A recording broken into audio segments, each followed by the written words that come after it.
ئازیزان و خۆشەویستان ئەم شەوتان باش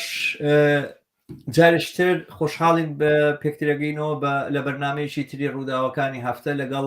هاوڕێم ڕەحمان حسێنزادە. ڕەحمان ئەم کاتت باش ومێدەوارم ڕۆژێکی باشت بوو بێتە ئێستا. زۆر مەمنون، شەوی تۆش شاد، هەروە سڵاوم هەیە بۆ بینەران و بیسەران. زۆر چاکە ڕەحمانم. بەرنامەی ئەم ڕۆمان بەنیازین ئەم هەفتەیە کە ئەمڕۆ نۆی سێیە سەبارەت بە دوو بابەت قسە بکەین کە یەکەمیان وەک لە شاشەکەیە دامناوە چالەکیەکانی 7 مارس بە بانگەوازی ڕێکخراو یاخود شورای مامۆستایان لە ئێران و هەروە چالاکیەکانی 8 مارس ڕۆژی دواتر کە بە بانگەوازی چەندین ڕێکخراو و لایەن ئەنجام درا. باسی دووەمیشمان سەبارەت بە ئەو خەڵاتەیە کە دوێنێ هەواڵەکەی بڵاو بووە گوایە بە ناوی خەڵاتی مادلین ئۆلبرایت کە دراوە بە ژنانی ئێران یاخود بۆ ژنانی ئازا و جەسوور و ئەم ساڵ ژنانی ئێران وەکو ئەم سیفەتە هەڵبژێران کە ئێمە ناونیشانەکەمان وادانەوە مە سوکایەتیە بە هەم بە 8 مارس لە 8 مارسا بوو و هەم بە ژنان. دێنە سەر باسی دۆمەڵام ئێستا لەگەڵ مەسەلەی یەکەم لە باسی یەکەما دەست پێ بکەین کە چالاشیەکانی 7 مارسا کە بە بانگەوازی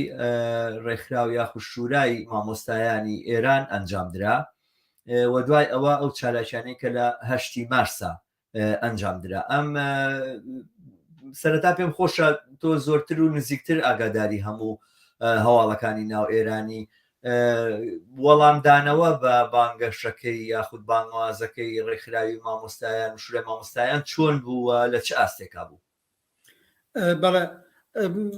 وەڵامدانەوە بە بانگەوازی شورای مامۆستایان یا معلمان کە لە ئێران ئەڵێن بە نەزەرم مثبەت بوو. بۆ معنایە مثبەت بوو.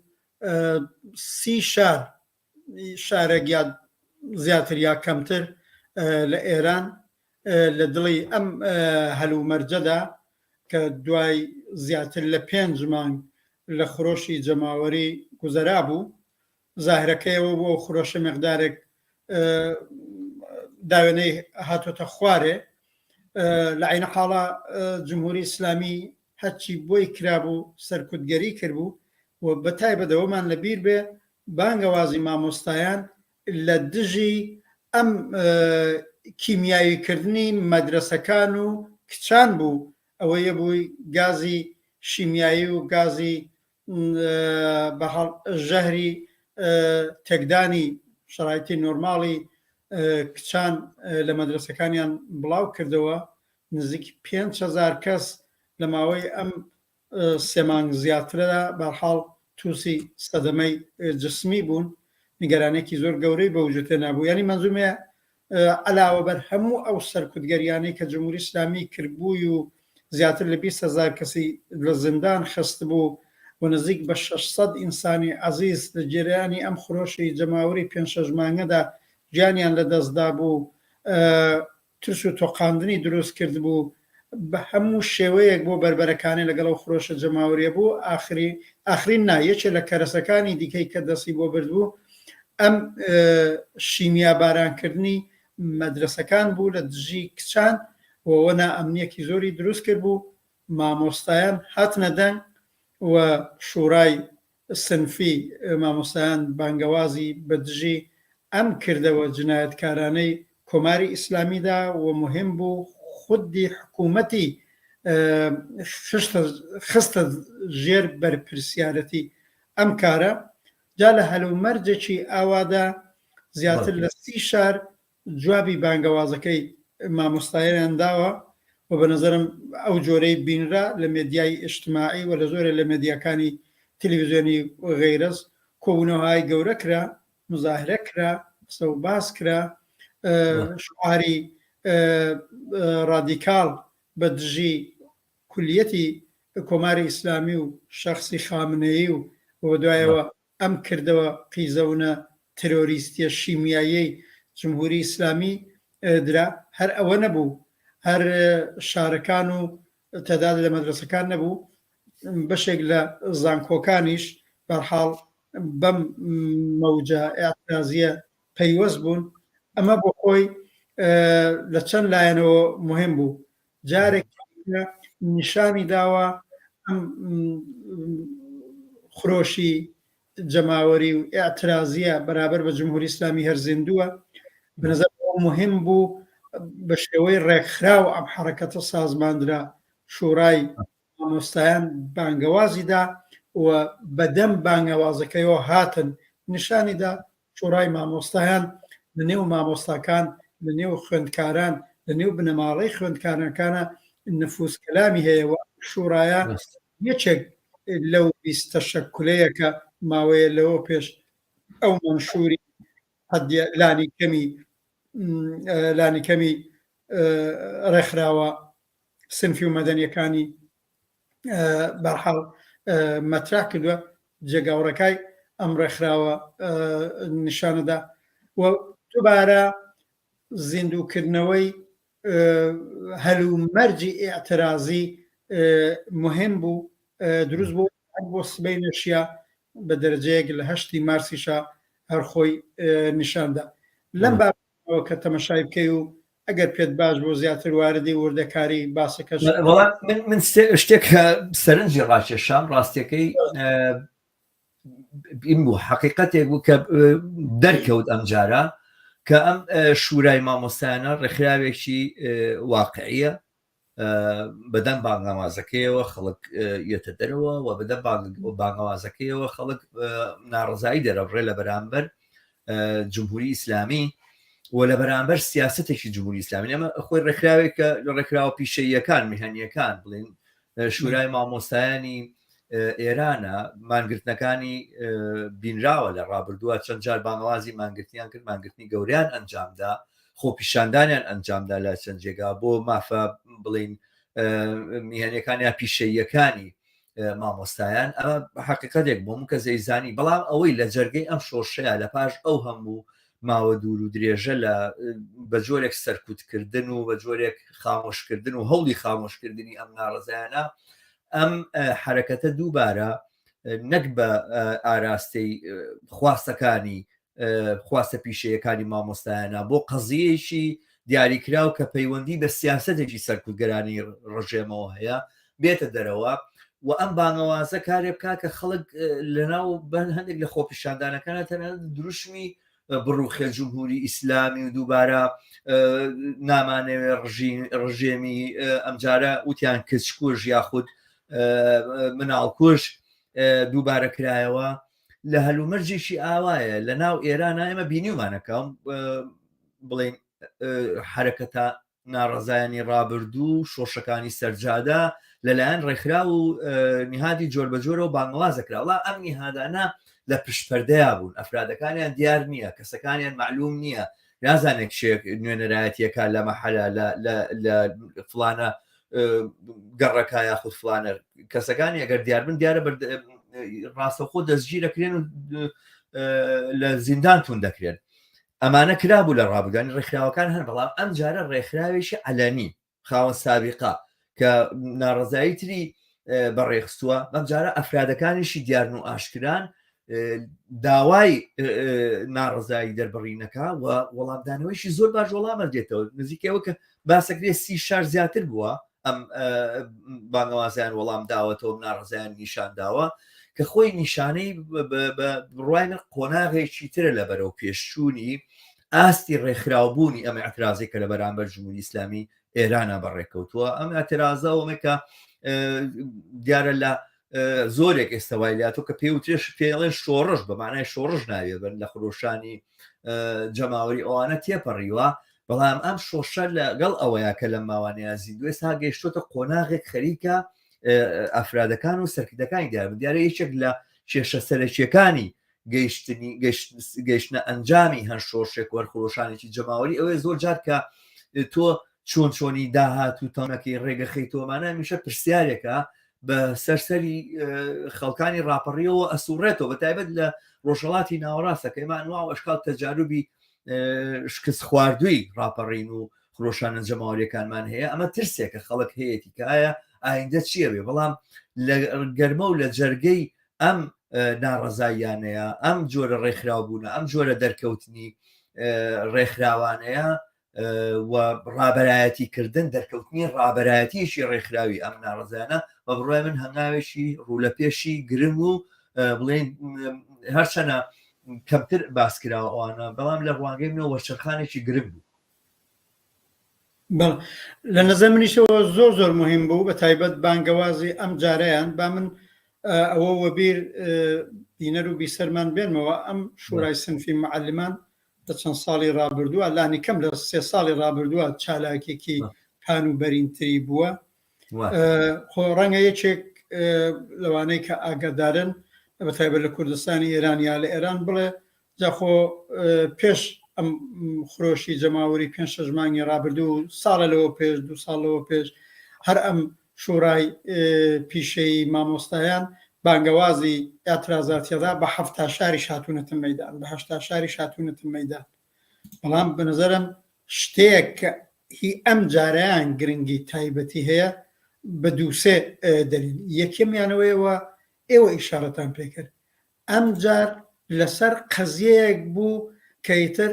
قەزیەکی تەواوەن سیاسیە قەزیەکی بربەرەکانێ لەگەڵ جمهوری ئیسلامی ترۆریزمێکی شیمیایی وەڕێخستووە کە ئەوەی تر لەسەر حقوقی مامۆستایان زیاد بکرێ یا سیستمی ئاموزش لە مەدرسەکانە مەسان باش ڕعایەت بکرێ ئەمن دێت لە مەدرسەکانە باش ڕعایەت بکرێ نازانم لەسەر خواست و ویستی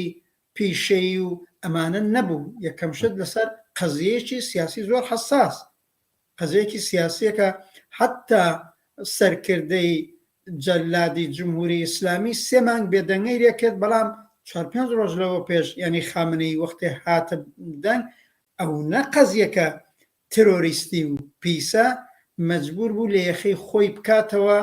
بۆ فریوکاریە ئاخوندیەی کە هەیەی بڵێ ئەمە جنایەتەوە بێ پەیگیری بکرێ و حتمما دەستێ لە کارا و بۆ ئەوەداریشان نەیوت کاری دوشمنە و کاری ئیسرائیلە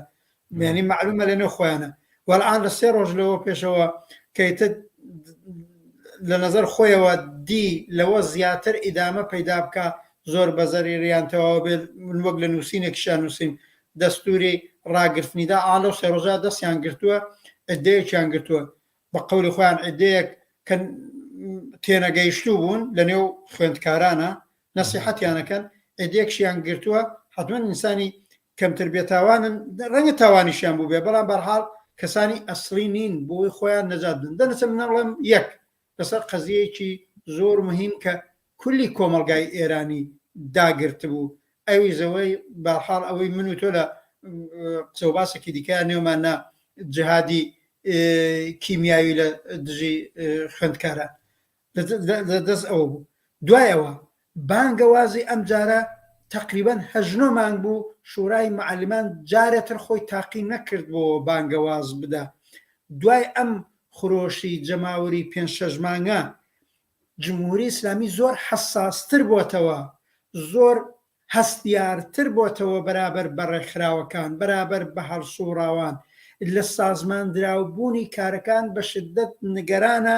بۆیە مەسەن ئەگە ساڵە لەوە پێش هەرم شورای مامۆستایان بانگەوازیەدا بۆی حەقدەستی معلمان زیاد بێ ڕەنگە بەقەد ئێستا جمهوری ئیسلامی هەستیار نەبووە حتمما هەستیار نەبوو ئەوە پێی حساس نەبووە ئەوش لەسەر قەزیەیەکی وە نیگەرانی ئەوە هەبوو دوای ئەم سەرگەریەی کە کردوویەتی و ئەم فەزای ترسەش کە دروستی کردووە ئەم جارە بانگەوازی شورای مامۆستایان جوابێکی ئەوتۆ نەگرێتەوە بەڵامە بینین لە 30 شار لە شاری گەورە گەورە لە تاران لە ئیسفەهان لە تەورێز لە سنا لە مەریوان لە سوزانم لە ڕاشت لە مەشهەد لە شارە 2-3 ملیۆنیەکان و تاران کە بۆ خۆی 12 ملیۆنی و 13 ملیۆنیە جوابی وەرگرتوێتەوە دەنەچە هەرەوەی تۆ باس کرد خودی ئەوەی ئەم ڕێکخراوە نیشانیدا قسەی ڕەواجی هەیە لە نێو مامۆستایانوانە ئەویش لە چ کاتێکە لە کاتێکە کە بەشێکی مهم لە ڕابەران و هەڵسوڕاوانی ئەسڵی ئەم شورای مامۆستانە لە زیندانە هەر پێشەم خۆشی 6 مانگەش لە زیندانە بوون یعنی لە نێو کۆڵێک کۆسپ و تەگەرەی کە دروست کراوە بۆ شوڕای مامۆستایان و لە هەلومەرجێکی ئاوادا بانگەوازیدا لەسەر قەزیەیەکی حەساس جوابی وەرگێتەوە. بۆیە سیشارەکەی ئەمجار کە جوابیان داوەتەوە لەم نەپرسی گرنگی سیاسیەکەی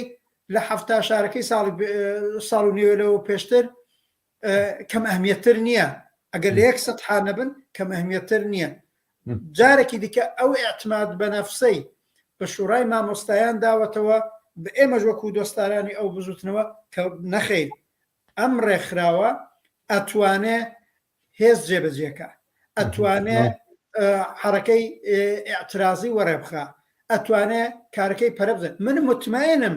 ئەلئان شوڕای مامۆستایان لەم کاری خۆیان زۆر ڕازین و ئەم جار و بۆ بانگەوازەکانی دواتیان و بۆ کردەوەکانی دواتریان نەقشەی جەسوورانەتر ئەڕێژن. لەنەچە ئەمانە هەموو مهم بوو و غێرەوە تەسیراتی لەسەر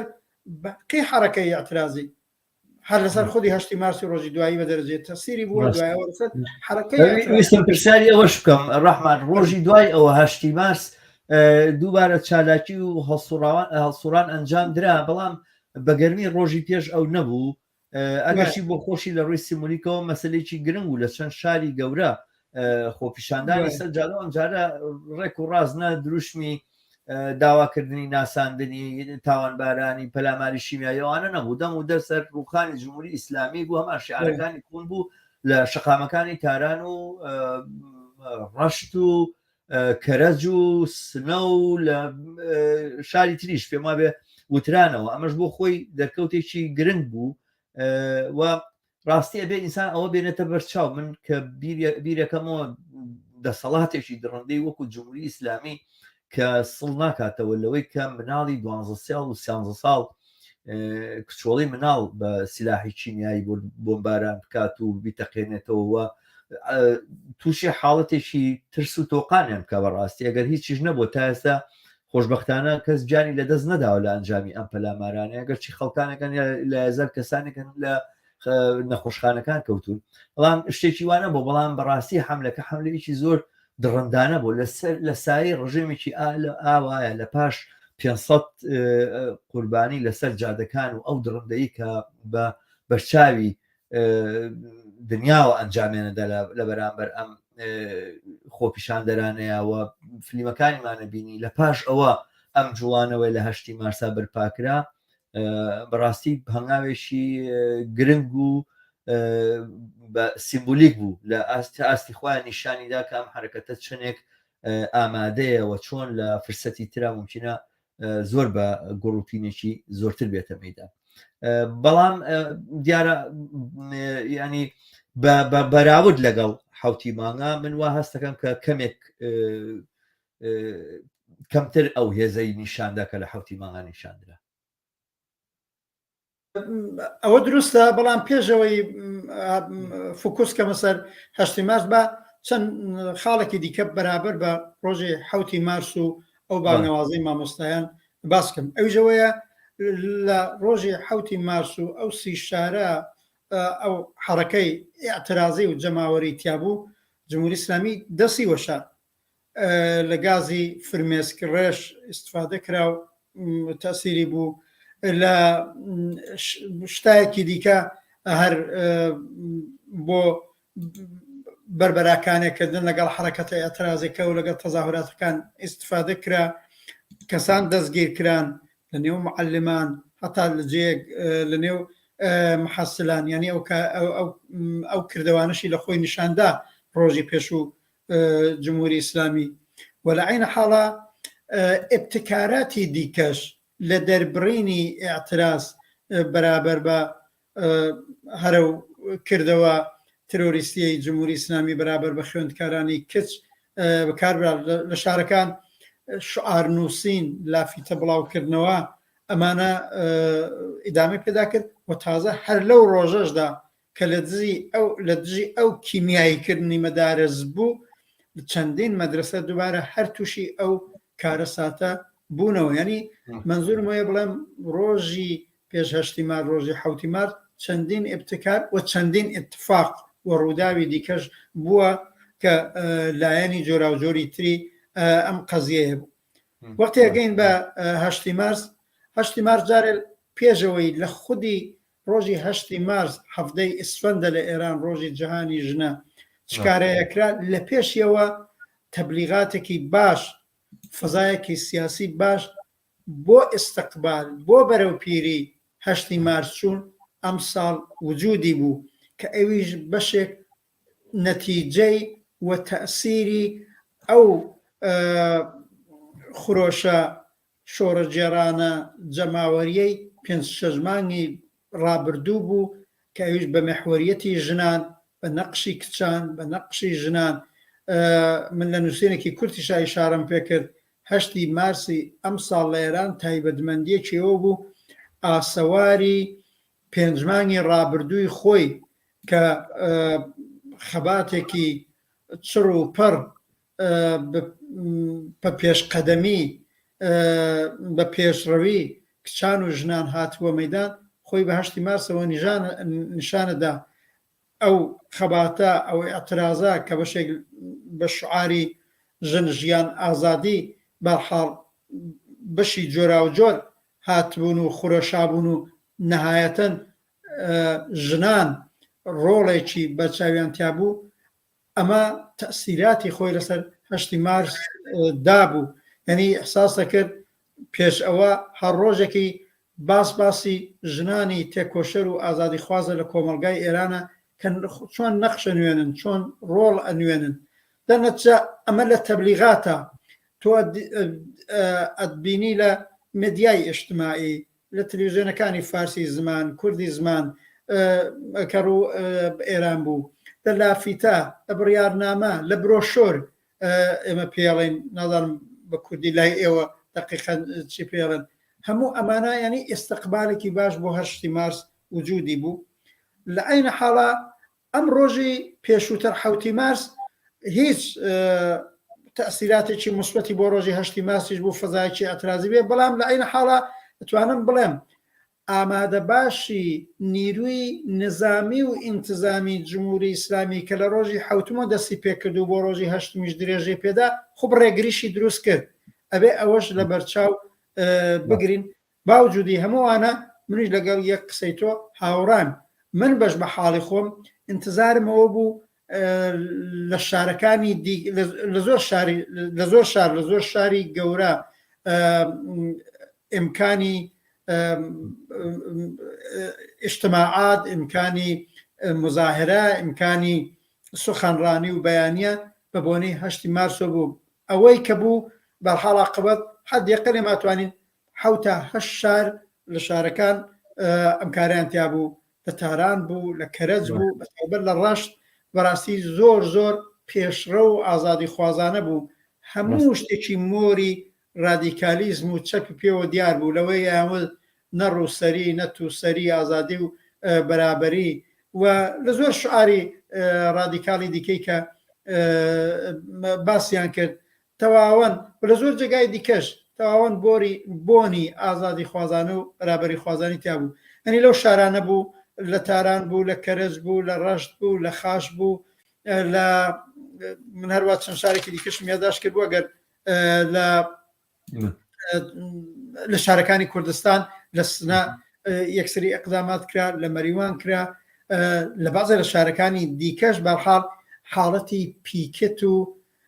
ئیبرازی وجود بوو مهم ئەوە بوو بەڕاستی ڕۆژی هەشتی مارس فەزای سیاسی تەبلیغیەکە ئەگەر تەمەشاتە کرد مەسەلەی ئەوەڵ لە ئەو ڕۆژە لە ئێراندا باسی هەشتی مارس بوو خودی ئەوە زۆر بەرجەستە ببوو طبعا شعار نوویسیش بوو لافیتە بڵاوکردنەوەش بوو هەڵپەرچێ و شادی و جەژنیش هەتا بە بۆنەی هەشتی مارسەوە بوو بۆ یەکانە بەڕاستی باوجودی هەموو ڕێگریەکان و مەحدودیەتەکان و ئەوەی ئینتزارە کێشرا ڕۆژی هەشتی مارسێکی چڕ و پڕتر وجودی بێ ئەوەی کە کراش زۆر بە ئەرزش بوو هەر بۆیە بێ دەستی هەموو ئەو هەڵسوڕاوان ژن و پیا و کچان ئەوانەی ڕۆڵێکی باشیان بوو لە دروستکردنی فەزایەکی خەباتکارانە بە مۆرکی ڕۆژی هەشتی مارس و ڕۆژی جیهانی ژنەوە دەستیان بکوشین دەستیان خۆش بێ وەلایەنە حاڵە عاقبەت دیارە سەرکوتگەری جمهوری ئیسلامیش هەر دژ بە هەڵسوڕاوانی ژنان ئیدامەی بووە. منەوەم لە بیر چوە تا بڵێم چەند ڕۆژ پێش 8 مارس ئێمە بە مشەخەسی ئاگادارین کەسانێک کە هەڵسوڕاوی ژن بوون و بۆ ڕۆژی 8 مارس پێیان وا بووە جمهوری ئیسلامی پێی وا بۆ ڕەنگە کارە بکە بانگیان کردوون تهدیدیان کردوون هەڕەشیان کردوون بەڵام باوجودیەوە ڕەنگەمانە تاسیراتی ڕێگری بوو بێت بەڵام باوجودیەوە 8 مارس عاقبەت خۆی نیشاندا و نیشانیدا مەسەلەی ژن لە کۆمەڵگای ئێرانە هەروەک لە 5 مانگی ڕابردووە بووە مەسەلێکی زۆر لە پێشەوەی خەباتێکی ڕیشەیی بەرابەر بە سیستمی حاکمی ئێستا و بەرابەر بە جمهوری ئیسلامیە مانە هەمووی لە خۆی نیشان دراوەیەکانە من نهایەتەن ئەرزیابی مثبەت تاڵبەتە بە کەمێکیش توولانی بوو بەڵام هۆش بڵم بەشێکی دەرەوەی وڵات بوو لە دەرەوەی وڵاتیش ڕاستەکەیەوەیە ئەنواعی ئاکسیۆنی جۆرا و جۆر بوون تەبان ئەساسەن بە مێحوریەتی هێزی چاپ ڕێکخراوەکانی ڕادیکاڵی سەر بە ژنان بەڵام تەفاوتێک کە ئەمساڵ بووی ئەیژێ بەشیان لەم جەریاناتی ڕاستی ئۆپۆزسیۆنی ئێران کە مەسەلەی ژن بەڕاستی بێگانەیە بەوان بە تایبەت 8 مارس قەت جایگایەکی لەلایەن نەبووە حتا ساڵانی پێشوو بەڕاستی نەتدەدی پەیامێکی سادش لەم بابەتەوە سادر بکەن ئەم ساڵە کابینی عاقبەت کار لەوە گوزەرا بوو بەرحاڵ عاقبەت بانگەوازیانەدا و متینگیان دانا و حرەکەیان وەڕێخست ئەمە هەموو قورسایی حرەکەی ئازادی خوازی و بەرابەری خوازی دژ بە هەڵاوادنی جنسیەتی لە دژی ژنان دژ بە ئاپارتایدی جنسیەتی و دژ بە ئەو هەڵاواردن و زوڵمەیەکە دژ بە ژنان هەیە و لە ڕۆژی 8 مارسا خۆی نیشاندا وش بڵێن لە زۆرێک لە وڵاتانی دنیاە لە هەندێک لە مەراسیمەکانە یانی مەراسیمی ئەم وڵاتانەش وڵاتانی ئەوروپا و ئەوانە لەژێر دروشمی ژن ژیان ئازادیە ئەنجامەدراون دروشم بوو بە دروشمی گەلێک لە ڕێپێوانەکان بەرحاڵ ڕەحمان وەختمان نەما بۆ ئەم باسەی تر لەمە نیسعاتی ئەوڵمان تەواو بوو بچینە سەر باسی دووەممان کەوا دیارە جوڵانەوەی ژنانی ئێران و ئەو بچوونە پێشەی ئەم جوڵانەوەی ئەیبینین جوڵانەوەی ژن ژیان ئازادی چەنەمای دڵخۆشی ئازادی خوازان و بەرابەری خوازانی دنیاە ئەو ژمایی نیگەرانی هێزە ئیمپریالیستی و سەرمایه‌داریەکانە هەر بۆیە بە هەموو شێوازێک هەوڵی دەسەمۆکردن و چوارچێوە بۆ دانان و بە جۆرێک ئاراستەکردن و بەڕاستی هایجاکردن دەردیەوەتری خطافکردنی ئەم حرەکەتە و لابردنی لەسەر ڕێڵی ڕاستەقینەی خۆی و ئاراستەی دروستی خۆی بەوەکە ئەم جارە لە بری جمهوری ئیسلامی لە ئێران دوژمنایەتیەکە دوژمنانی دەرەوەی وڵات و سەرمایه‌دارانی دنیا بە جۆریشکە دوژمنایەتیەکەنوانێت لە قاڵدنەویژەوەیە ناوی تری لەسەر بنێن و بە ئاراستەی ترە هەوڵ بم بە کێشیکەن لەم چوارچێوەشە ئەم شتە هاتە پێشەوە کە گوایە مادلین ئۆڵبرایت ناوی خەڵاتێکە لە ئەمریکا بۆ ژنانی ئازا کە دیارە مادلین ئۆڵبرایت دەبێتێ لە ژن ئازاکان بە دواتر هەنێک کەمێک باسی ئازایەتی جەسووری ئەم خانمەژەکەین بۆ بینەرانێک کە ڕەنگە بەباشی نەزانن چییە گوایە من ناونیشانی خەڵاتێکە بۆ ژنانی ئازا و جەربەزە و جەسوور و ئەم ساڵ ئەم خەڵاتیان پێشکەش بە ژنانی ئێران و کچانی ئێران کردووە بەو حرەکەتی کە هەیە من دیارە ئەم بەیانیە ئەم هەواڵە بڵاو بووە ئەم هەواڵە گەیشت بە میدیاکان لە ڕێگەی میدیاکانەوە بڵاو بۆ من ئاگام لێ بوو تۆ زۆر بەڕاستی کاریگەری لەسەردانای وەکو بە جۆرێک بێزاری کردبووی کە وەختی قسەمان کرد بەیەکەوە پێم خۆشە سەرەتا تۆ ئەحساسی خۆ بڵێ لەسەرەوەی ئەمە چییە گەێنێ ئەم خەڵاتەی مادلین ئۆڵبرایت بەڕاستی ڕاست وایە وەختێ من ئەمەم بیست بەرحاڵ من بۆ خۆم بە عنوانی ئینسانێکی ئازادی خواز و بەرابەری خواست کەسێک کە 8 مارسی زۆر بۆ گرنگ بووە کەسێک کە لە خەباتی خۆمانە تێکۆشاوین بۆ خەبات لە دژی هەڵاواردن لە دژی ژنان لە ئێران و لە دنیاش وەکو کۆمۆنیستەکان وەکو ئازادی خواستان ئەحساسم بە تەوهین کرد ئەحساسم کرد ئەمانە بێشەرمانە ئەگەڕێنەوە بەرابەر دقیقەن ئەو خەباتی بوێرانەی کچان و ژنانی ئێران نەکەر ئێران بەتایبەت لە ڕۆژی 8 مارسا لە ڕۆژی جیهانی ژن کە سابقەیەکی زیاتر لە 100 ساڵەی هەیە و دقیقەن ڕۆژی جیهانی ژن بەشێکی هەرە مهمی خەباتی ژنان دژ بە کاپیتالیزم دژ بەم سیستمە ئەسارەتبارەی کە سەرچاوەی ئەم زوڵم و ستەمەیە ئەجملە لە دژی ژنان و خۆشیان نەزانن دەوڵەتی کاپیتالیستی ئەمریکا و خانمی بایدن و ئاغای بایدن و بلینکن و مادنیۆل برایت وابزانم خۆی لە حیاتان نەماوە جۆری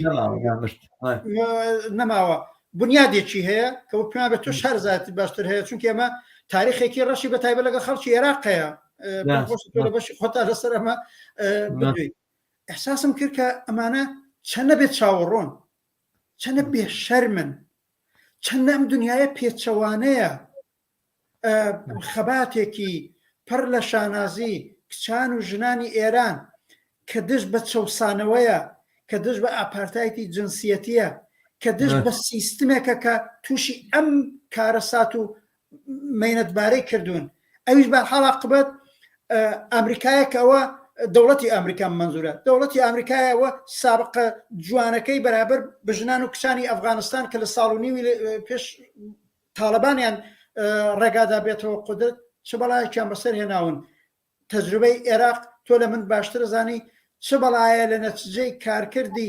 ئەجملە دەوڵەتەکەی کلینتۆنی کە خانمی ئۆلبرایت وەزیر دەرەوەی بوو بەسەر خەڵکانی عێراق هاتووە ئەمانە حساسم کەرمە لە دەرونی خۆیانە چەندە بێشەرمن چۆن ئەتوانن هەڵگەڕێنەوە بڵێن ئێمە لە کەنار کچان و ژنانی ئازادی خوازی ئێرانی ئەو وەختە دیارەوە ئەحساسی ئەوڵم بوو تووڕەیم بوو بەدەست ئەم دنیای پێچەوانەوە بەدەست ئەم فریوکاریانەوە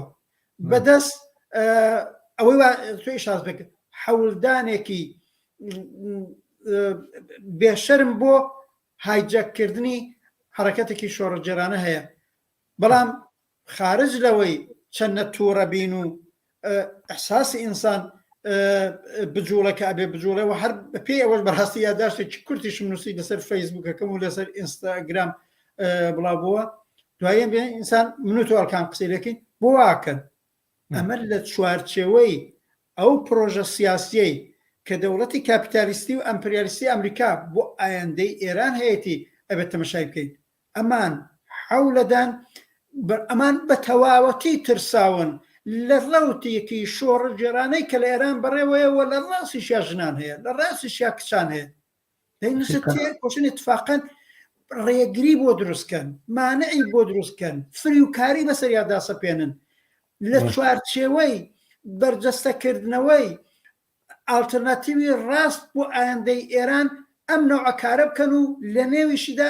کەسانێک حتا لە نێو کچان و ژنانی ئێران بەرجەستەکەونەوە کە بە بەرەی ڕاستی ئۆپۆسیۆنی ئێران مربوطن یا حتا لەوانەیە خۆشیان زۆر بە ئۆپۆسیۆن نەزانن کەسانی وەکو عەلی نەژاد و غەیرەی پێ گەورە بکەنەوە دەنەچابێت لە چوارچێوەی پیلانێکی دەستی ڕاستی بۆ بەرزکردنەوەی ڕەوتی ڕاستڕەوانە بەرابەر بە ڕەوتی شۆڕەجێرانە لە ئێرانە تەمەشای بکەیت ئەمەش گۆشەیەکێتی دەنەچە قسەی ئەسڵی من لە ژوعاڵی خۆم لە یادداشتێکی یەک پاراگرافی ژوتومە بەڕاستی بە هەر قسەی ئاخرم ئێستا ئەوەڵ بکەم ئەوی ژوێ جێگای خۆیەتی ڕێکخراوەکان نەهادەکان شخصیەتەکانی ئازادی خواز و بەرابەری خوازی خەبات بۆ حقوقی ژنان بە ژن و پیاوەوە بەڕاستی بە کچانەوە پێنەدەن ئەم حرەکەتە تەواو فریوکارانە لە قاو بدەن و بە ئەوەی ئێمە پێڵین بە دەستی بەڕەتکردنەوەی ئەم پیلانە بڵێن ژنان و کچانی ئازادی خواز و بەرابەری خوازیان و هەموو ئازادی خوازان و بەرابەری خوازانی ئێران لەوە وشیارترن ئێوە بە خەڵاتی بێپایە و بێمایەی مادلین ئۆلبرایتی کە بۆ خۆی وەزیر خارجەی ئەم دەوڵەتە داپڵۆسێنەرە بووە لە هەموو دنیا ڕەتی بکەنەوە و نێڵین گەردێک بکەوێتە سەر سیمای شۆڕژگەرانەی خەباتی کچان و ژنانی ئێران بەلعینە حاڵا حتا ئەوەی لە ڕۆژی 8 مارسا و کاریان کردووە 8 مارس چێ هەیە لە دنیا نەزانێ بە سۆسیالیستەکان و بە چەپەکان و بە کۆمۆنیستەکان مەربوتە چێ هەیە لە دنیا نەزانێ ڕۆژی 8 مارس بۆ خۆی ئەو ڕۆژەیە بە دەرەجەیەکی زۆر چقلی چاوی سەرمایه‌داران و دەوڵەتە گەورەکانی کاپیتالیستی و سەرمایه‌داریە لەو ئەمریکای کاپیتالیستی گەورە واقعان ژنان کەم بەدبەختی و چارە ڕەشی تووشیان بووە کە دێن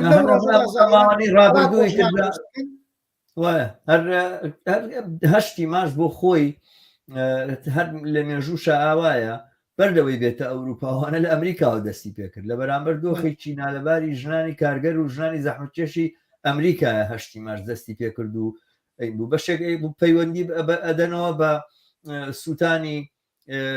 کارخانەیەکی قوماشەوە کە چەندین دەیان ژنی تیا سووتان و لە بڵێن بارکۆنەکان و خوان هەڵایە خوارەوە پەیوەندی دەنەوە بە ڕووداوی ئاوانە لەبار کە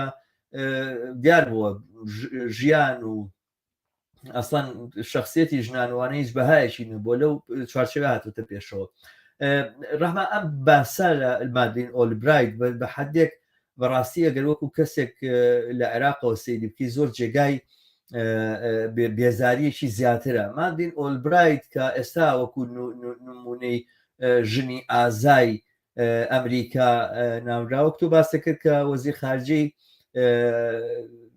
حکوومەتی کلینتۆن بۆ کاتێکە کلینتۆن سەر و کۆمار بوو ئەوانێک کە لە کوردستان مادلین ئۆلبرایتیان لەگەڵ ئەو ڕووداوەیە بیرەکەوێتە کۆتایی بە جەنگی ناوخۆی بین یەکێتی و پارتی هێنا کە یەکێتی و پارتی بان کرد و ئاشتیکردنەوە دەستی پێکردنە ملیەکەوانە بەڵام لە تەواوی ئەو کاتانەی کە ئەو مادلین ئۆلبرایت وەزیر خارجی بووە داکۆچی کاریشی زۆر زۆر ئاشکرای گەماروی ئابووری بوو لەسەر عێراق بیرم گە یەکێ لەو شتانەی کە لە سەری زانرا و ناسراوە ئەوترێتەوە هەمیشەوانەکە لیان پرسی لە بەرنامەیەکی پێما بێ 6 دقیقەی ABC تەلەڤیزیۆنی ABC ئەمریکا بوو پرسیارێکیان لێ کرد پیان و دووتیان باشە بە بڕوای تۆ ئێوە ئەبینین لە کۆتایی ساڵەکانی نەوەدا بوو پێما بێ گفتوگۆیشان لەگەڵا کردوتیان لە ماوەی ئەم چەند ساڵەیە بوو بە 7 ساڵێکە گەمارۆ هەبوو نزیکەی 9 ملیۆن مناڵی عێراق بەهۆی گەماروی ئابووریەوە یا بە بەهانەی گەماروی ئابووری بەرحاڵ بیان و داواتە دەست سەدام کە ئەو خەڵکە بێخزمەت کە ئەو خەڵکە هەژار و دەربەدەر و نابوتکە بە سوورەت بە هۆکاری گەماروی ئابووریەوە بە بیانی گەماروی ئابووریەوە 500 ملیۆن مناڵ جانی لەدەستداوە ئایا بەڕاستی ئەم بەهایە ئەم نرخە ئەهێنێ ئەم گەمارۆ ئابووریە ئەمەی کە ئەم گەمارۆ ئابووریە هەدەفتان لێتی ئامانجەکانی ئەم گەمارۆ ئابووری ئەهێنی ئەم قوربانی وتی بەڵێ ئەهێنێ لەبەر چاوی کامەرەکانە شەرمی نەکرد ینی ئەمە ئیتر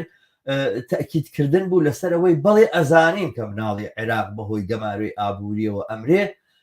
بە دەیان هەزار نا سەدان هەزاریان لێ مردووە بەڵام لەگەڵەوەیە ئێمە ئەمەمان قوبوڵ ئەمە ئەمادێنۆری برایت بوو کە ئێستا ناوی چۆتە سەر بڵین خەڵاتێک و ئەم خەڵاتە پێشکەش بە ژنانی ئازای دنیا ئەکرێەوەم جارە پێشکەش بە ژنانی ئازای ئێرانەکرێ ئەویشکەی لە 8 مارسە ئازایەتی مادلین ئۆلبرایت لە تەواوی ئەو فترەی کە وەزیری دەرەوەی کلینتۆن بۆ جگە لە درێژەدانی سیاسەتەکانی ئەمریکا لە خۆرهەڵاتی ناوەڕاستە چیتر بووە کێ هەیە نەزانێ خۆرهەڵاتی ناوەڕاست ژنان لەسەر تاسەری دنیا بەدەستە سەرمایه‌داریەوە کەیلن بەدەست سەرمایه‌داریەوە کۆیلن بەدەست سەرمایه‌داریەوە ستەم لێکراون چەساون بەڵام خۆرهەڵاتی ناوەڕاست ئەوەی کە قامچەکەی بەدەستەوەیە ئیسلامی سیاسیە ئەوەی کە قامچەکەی بەدەستەوە قامچی پیاوسالاری هەموو ڕۆژێک لەسەر جەستەی ژنان تاقیکاتەوە ئیسلامی سیاسیە ئەو جەریان و ئەو ڕەوتە تیروریستە ئیسلامیانن کە ناوچەکەیان گرتوتەوە بە ئیخوانەوە بەوانە کێ هەیە نەزانێ ئەوەی لە پشتی بەهێزکردنی ئەم جەریانەوە لە خۆرهەڵاتی ناوەڕاستایە بە ئێرانیشەوە بە سعودیەوە بە میسرەوە بە تەواوی مەغریبی عەرەبیەوە بە ئەفغانستانەوە بە هەموو ئەم وڵاتانەوە هەر خودی سیاسەکانی ئەمپریالیزمی ئەمریکای ئەو سیاستانی کە مادلین ئۆلبرایت یەکێک لە نمونونەکان و سیمبولەکانی درێژەدان و پیادەکردنی بوو. بەڕاستی ئەم دنیاە وەکتۆ باسکردنیایکی چەند پێچەوانەیە چەند هەموو شت کاتی خۆی باسی ڕیواەتی 1984 لەژێر و ناونیشانیان جۆرینێکی ڕۆمانێکی نووسی و ئەڵێ بە وەزارەتی شەڕیانەوت وەزارەتی ئاشتی بە وەزارەتی زیندانەکانیان وەزارەتی ئازادی هەستەکەی ئەم دنیای سەرمایهداریە هەموو ناوی هەموو شتەکانی ئاوا گۆڕیوە لام ئێمە لە بڵێن دیستۆپیەکی وەکەوەی 1984 ئاژین کە هیچ شتێک نابێ ناوی خۆی هەبێ و ئێستا ئەوەی کە خەڵاتە بەخشێتەوە ئەمریکایە بە ناوی ئۆلبرایتەوە ئەیدا بە ژنانی ئێران بە بڕای من ئەمە بۆ ئازادی خوازانی ئێران معلومە بەڵام ڕاستی ئەمە شتێکی تریش کەشفەکە ئەنجگە لەو بێزاری و تووڕێیەی ئێمە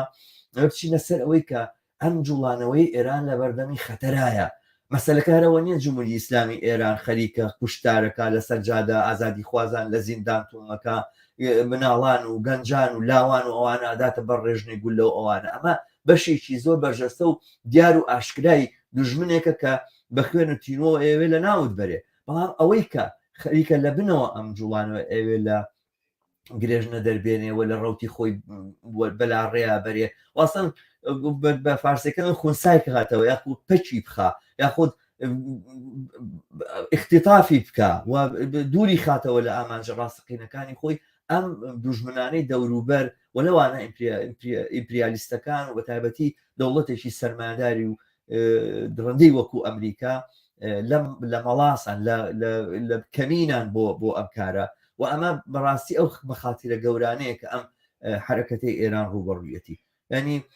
دەستە ڕاستیەکان بە دەستی کەم نەگرین بە کەمیان نەزانین نەخشە و پلانیان زۆر بەرجەستەیە و ئەم جوڵانەوەی بەو ئەندازەیە کە سیمای ڕادیکاڵانی زۆرتر و زیاتر لە خۆی نیشان بدا و پەیامەکەی ڕۆشنتر و ڕاشکاوانەتر بە دنیا بگەینەکە ئەو چی ئەوێت و لەگەڵ چیایە و لە دژی چییە ئەتوانێت بەر بەوە بگرێکە ببێتە دەستەچی لەو بە مەخاشی دەستی ئەم هێز و ئەو لایەن و ئەم دەوڵەت و ئەو دەسەڵاتی کاپیتالیستی گەماروی بدەن و بیخنچێن. قسەکە زۆر ڕاستە هەروەک باسم کەوتم لە چوارچەوەی پیلانێکی گەورەی خودی دەوڵەتە کاپیتالیستەکان خودی ئەمریکا وڵاتانی غەربی بەرحەڵ چونکی ئۆپۆزیسیۆنی ڕاستی ئێران عومدەتەن پرۆغەربین ڕویان کردێتە وێنە ئەوان بە قیبلەگای خۆیان نەزانن هەرچەند هەتا ئەم لەحزەی من و تۆ قساکەین ئێشتا هەرم دەوڵەتی ئەمریکا و دەوڵەتی ئوروپایانی غەربی هاوپەیمانی ئەمریکا ئێشتا کوونێ دەستیان بەر نەداوە بە تەواوەتی لە جمهوری ئیسلامی و ئێستا نەهاتوونەتە پاڵ پشتیوانیەکی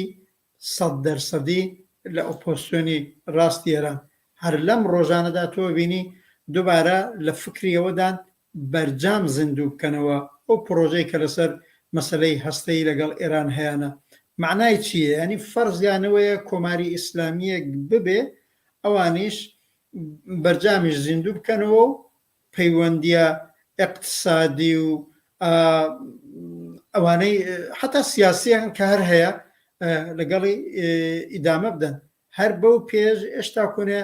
ئەم ئۆپۆزیسیۆنی ڕاستی ئێران سەری هەر لە بەرد کەوتووە و دوای حتا ئەم 5-6 مانگە و زۆر خۆیان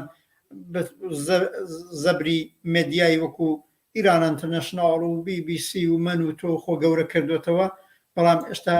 ئاوەڕیان لێ نەدراوەتەوە ئەو ڕۆژەی بە تایبەت ئەمریکا و وڵاتانی غەربی پیان وابێ ئیتر کاری جمهوری ئیسلامی تەواوە لەلایەن کۆمەڵانی خەڵکەوە ئەوەی واتۆ نێوێنەی پیلانی گەورەتر ئەو کاتە دەست پێکە ئەو کاتەی کە دێن ئەم ئۆپۆزیسیۆنی ڕاستە بە تەواو هێزەوە پشتیوانی لێکەن دەقیقەن بۆ بربەرەکانێت لەگەڵ ژنان و کچانی ئازادی خواز و بەرابەری خواز نەکە ژنان و کچان ژنان و پیاوانی ئازادی خواز و بەرابەری خواز و ئەو ڕەوتە شۆڕە جەرانەی کە هەر دێت و بەهێزترە بێت دەنەچە بۆ ئەوە لە فکری یارگیری خۆیانە لە فکری دەست و پەیوەند بەهێزکردنی خۆیانە بەڵێ لەم چوارچەوەدا نەکرد بۆ ئێران مەسەڵەن ئەم ئەم جایزەی مادلین ئۆلبرایتە ئەمە بنیادێکی هەیە تاوجێی من متالایەکم لە بۆ بنیادێکی هەیە و بازە کارێکی دیکەشەکە و یەکێ لە کارەکانی ساڵانە ئەم جایزەی ژنانی شجاع لەم وڵات یان لە وڵات عینەن لەو جێگانەی ڕەوتی سەر بە خۆیان ئەیانەوێ بەهێزکەن بەقوتکەن بەم فریکاریانە چهرەکانیان بەرجەستاکەن و خۆوان نییە ئەم خەڵاتی هەرم ساڵ داوێتی بە ژنان و کچانی ئازادی خواز و بەرابەری خوازیێران دادەی گەڕابێتن لە نێو بەڕاستی هەڵسوڕاوانی ئەسلی ئازادی خواز و بەرابەری خوازی مافی ژنان لە 40 ساڵی ڕابردووە هەموو کەس زانێت کە سەسلەکانی لەبەرەی چەپەکانە لەبەرەی سۆسیالیستەکانە لەبەرهەی ڕادیکاڵەکانە حتا ئەگەر تەواو ئەوان لە کۆمونیزمەکە زۆر ترسن ئەنواعی سۆسیالیست هەیە ئەنواعی ئینسانی ئازادی خواز و بەرابەری خواز و هەیە وانە ئەوانیان بان کردبێ بۆ کۆنفرانسەکەیان و لەوێنە جایزەکەیان دنێ من نامەوێت نێوبەرن بەڵام کەسانێک دەستە چینەکەن و ئەیبەن و گەورەیانەکەنەوە کە لە چوارچێوەی هەرم ڕەوتی ڕاستڕەوی ئێرانیان و گەورەیانەکەنەوە بۆ ئەوەی لە ئایندەیە دایان سەپێنن بەسەر کۆمەڵانی خەڵکێران وەک مەسەنەن لە بەرما ئانسوان سوچیان گەورە کردووە ئەڵان خۆ من زۆر دژی ئەم دیکتاتۆری و ئیستبدادی نظامی حکوومەتی بەرمەم کە ئیجازە نادا حتا ئانسوان سوچیش قسەی خۆی بکە هیچ حقانەتێکیان نییە بەڵام ئەیانوێ ئەو نەوعە کارە بکەن حتا وەختی خۆی دەورەی دوی خۆرداد بوو قەڵەش لەکەوتە نێو حکوومەتی ئیسلامی ئێران ئەمان سەرمایە گوزاریان کرد لەسەر ئیسلاح تەڵەبانی نێو حکوومەت یەکێ لە خانمانی ئیسلاح تەڵەب شیرین عیبادی بوو ئەو بوو جایزەی نۆبێلیان پێدا لە وەختەوەی شیرین عیبادیە کە بە قەولی خۆی پێشەوە لە کونجی ماڵەکەی خۆیان و کاری وەکالەت و حقوقێک کرد و کتێبخانەی کی ئیدارا کرد زاهرەن کردویانە بە چێرە و بە شەخصیەت و بیانەوێ دای سەپێنن بەسەر ئاڵوگۆڕەکانی ئایندەی ئێرانە دەنچە بەڵێ پیلانی وایە تەوتەئی وایە بەنظرم وشیاری ئەوێ وریایی ئەوێ بە تایبەت من لێرە قسەم ڕوو بە نەسڵی جوانی کچوو کوڕ لە ئێران بە ژنانی ئازادی خواز و بەرابەری خوازە بەم کردەوە فریوکارانەی ئەوان ئیجازە نەدەین ڕێگری لە بەرابەر ڕەوتێکی شۆڕەجێرانەی کە هەیە دروست بێ ئەوەش بەوە دەکرێت هەرێستا لە قاو بدرێ و حرەکەتە ئاشکرا بکرێ ماهیەتی دزێوی بەحاڵ بنیادی ئۆلبرایت و کۆندۆلیزان ڕای ساتووە کە ئەو زاهرەن پەیامە خوێنێتەوە لەوێنە کە ئەویش وەزیر خارجە دەستە ڕاستیەکەی جۆرج بوشی دەورەی لەشکرکەشی بۆ سەر عێراق و ئەفغانستان بووە ئەمانە ماهیەتیان معلومە پرسیار ئەوەیە بەڕاستی یەکێک گەڕێتەوە بزانێ ئەگەر لە ڕۆژی 8 مارس و ڕۆژی جیهانی ژنا لەلایەن بنیادی ئۆلبرایتەوە ئەم پەیامە ئەم خەڵاتە درێت بزانن خانمی ئۆلبرای لە تەواوی توولی ژیانە لە ڕۆژی جیهانی ژن و 8 مارس چی کردووە واقعا کەسێک بچێت تەحقیقەکە بزانێت ئەسەن پەیوەندیەکی بووە ئەسەن ڕەبتێکی بووە ئەسەن بۆی ئەهمیەتی بووە مەگەر لەم ساڵانەوە هاتۆتە نێو کابینە و نێو دەوڵەت و دەوڵەتانی سەرمایەداریش بەشە لە کاریان فریوکاری و حقوقبازی و هەر ئەم کارانەیە کە بۆ ڕاکێشانی بیرروبا ڕای گشتی لە پێناو قازانجەکانی خۆیانە دەستی بۆ بن و غیرەزەوە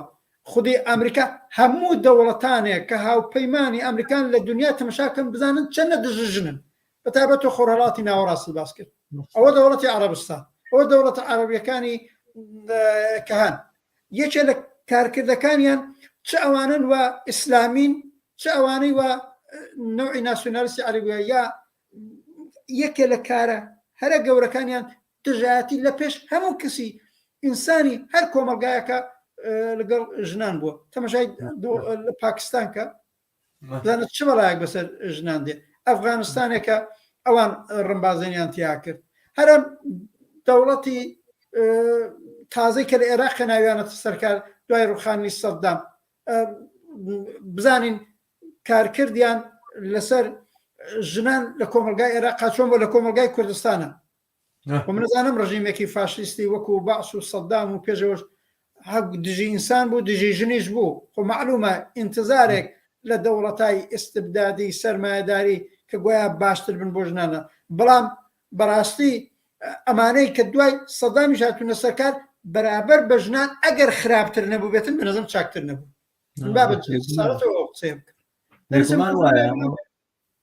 بڵێم ئەمە هاوپەیمانەکانی خانمی ئۆلبرایت و دەوڵەتی ئەمریکای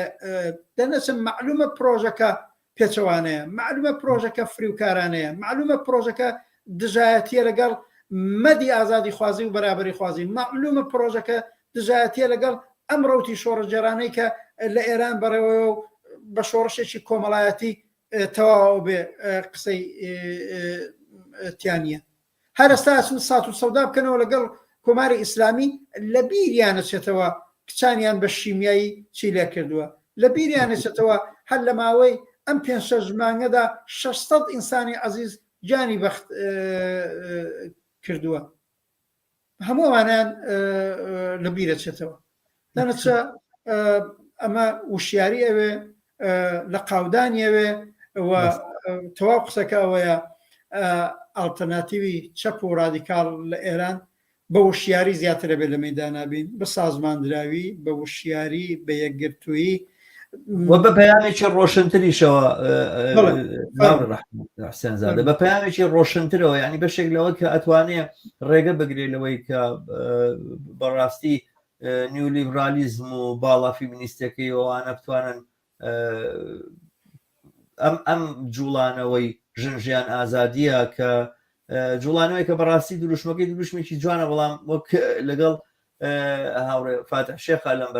لە بەرنامەکانی کەناڵیەوە باسمان کرد سێ وشەی بەریئە کە ئەتوانێت زۆر بە ئاسانی دەسەمۆ بکرێت ژن ژیان ئازادی ئەتوانێت لەلایەن هەموو هێزێکەوە بەکار بێنێ بەڕاستی ئەم جوڵانەوەیە بەرجەستەکردنەوەی ناوەڕۆکەکەی ڕۆشنکردنەوەی پەیامەکەی و دوورخستنەوەی لە بندەستی جەریانێکی لیبرال فیمینیستەکانی کە لەلایەن ئەمریکاوە قەڵەوە کرێن و گەوراکرێن و ئاوا نمونەی وەکو مادرین ئۆلیبرایت و کلینتۆن هیلاری کلینتۆن و کۆندۆلی ڕزا ڕایس ئەوانیان بۆ دانین و کوژنی ئازای دنیا لە بندەستی ئەم جەریانە سەرمایه‌داری دەربێنن و یا نێڵن کە ببێتە بکەوێتە ژێرچنگی ئەم جوڵانە نەک لە ژنی دەروی لە ژێر دەستیانانیە بەڵام نێڵن بکەوێتە ژێردەستی ئەم جەریانە کۆنەپەرستەوە کە هیچ پەیوەندیەشی بە ژنانی ئازادی خواز و ژنانی کارگەر و زەحمەت کێشەوە نیە لە دنیا بگرە یەکێک لە قوربانیە گەورەکان و یەکەمین قوربانەکانە هەر ژنانن لە خودی ئەمریکایە بەرحاڵ ئەمە پێویستی بە ڕۆشنکردنەوەی پەیامی جوڵانەوەی ژنان هەیە بە بەرجەستەکردنەوەی لایەنە زۆر ڕۆشنەکان و دیارەکانی نەک تەنها لە دژی ستەمی جنسی لە دژی ژنان بگرە لە دژی هەموو جۆرە ستەمەکان و چەسانەوەکان کە بەشێکە لە چەسانەوەی چینی کارگەر لە دنیای سەرمایه‌داریە چەندێکم پەیامە ڕۆشنتر و بەرجەستتر بێ ئەوەندە دەستەمۆکردنی لەلایەن ئەم ڕەوتەوە زەحمەتتر و قوستر دیار هەر بۆ جوڵانەوەی ژنانی جوانی هەر بۆ ناڕزایی ژنان وانە بۆ ناڕزایی لە دژی جمهوری ئیسلامی بەگشتی وایە بۆ ناڕزایی کارگەری وایە ینی ئەمریکا زانین ئەنوا و ئەشکال دام و دەستگای داناوە بۆ دەستەمۆکردنی جوڵانەوە ناڕزایەکان لە دنیاە و ناشنال ئیندۆمنت فۆر دیموکراسی هەیە دامەزراوەیە کە ساڵانە چەندین ملیارد دۆلار خەرجەکە بۆیکەوە فعالیلەکان و هەسوڕاوانەکانی جوڵانەوە جۆر بە جۆرەکان بکڕێ بۆ معنای بیان خاتەژێر دەستی خۆی و کۆمەشیان بکات و هەر کارێکی خۆشتان کەن هیچی تر مەکەن بەڵام ئەو کارانەی کەیکەن لە مەسیر و لە ڕەوتێکاوێکە پێچەوانە نەبێتەوە لەگەڵ خواستی ویستەکانی سەرمایه‌داری دنیاە ئەمە بەڕاستی هەڕەشەیە کە ئەکرێ لە هەموو جوڵانەوەکان لە خۆرهەڵاتی ناوەڕاستە و لەوانەش ئێران بەڵام بە تایبەتی لە دۆخی ئاوا شۆڕجێڕانەیە ئەم مەترسیە بەتەنها بە لە قاودان ناتوانین بەرەنگاری بینەوە زۆر گرنگە کە ئەم جوڵانەوانە پەیامی خۆیان ڕۆشنتر و دەقیقتر بکەنەوە کە لە دەستەمۆکردن نێنی ناتوانن ببن بە قوربانی هیچ دەستەمۆکردنێک منیش ئەلبەتە زۆر ئومێدەوارم لە عینە حاڵا ئەبێ ئەم پیلانانە زۆر بە جددی وەربگیرێ بە ڕۆشنی بربەرەکانی لەگەڵ بکرێ لە قاویش بدرێن و هەر بە لە قاودان ئێمە پێڵێن ئیکتفا نەکرێ بەوە محدود نەکرێتەوە بەڵام زۆر ئومێدەوارم اتفاقان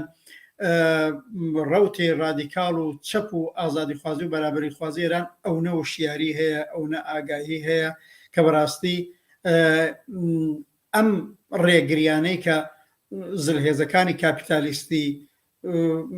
ڕوتە ڕاستڕەوەکانی ئێران بیانوێمانعی بۆ دروستکردن و بە تایبەت زۆر ئومێدەوارم بە بزوتنەوەی ژنان بزوتنەوەی ئازادی ژن لە ئێرانە بەڕاستی هەر وەک سابقەیەکی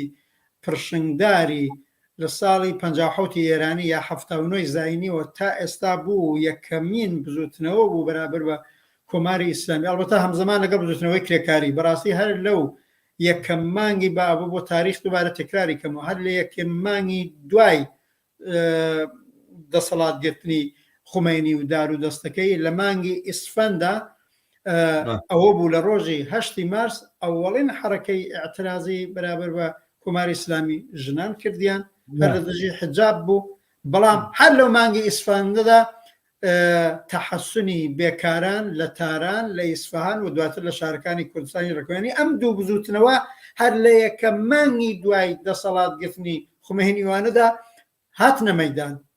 دەنگیان هەڵبڕی خەباتیان وەڕێخست و هەر بۆیە کانەژەڵان بە نەزەرم دوو بزوتنەوەی بەهێز و لە عینە حاڵە ئەتوانن یەکان گیر بن بزوتنەوەی کارگەری و بزوتنەوەی ئازادی ژن لە کۆمەلگای ئێرانە بەرچاو ڕۆشنی زۆری تایە وشیاری تایە بەڵام ئێشتا کاری زیاتریەوێ ڕێکخراو بوون سازماندراو بوون دەرکەوتنی زیاتری چێهرەکانی و لابردنی ئەم ڕێگریانەی کە بەرابەریان بەوجودێ بەڵام منیش کۆتایی بەرنامەکەمانە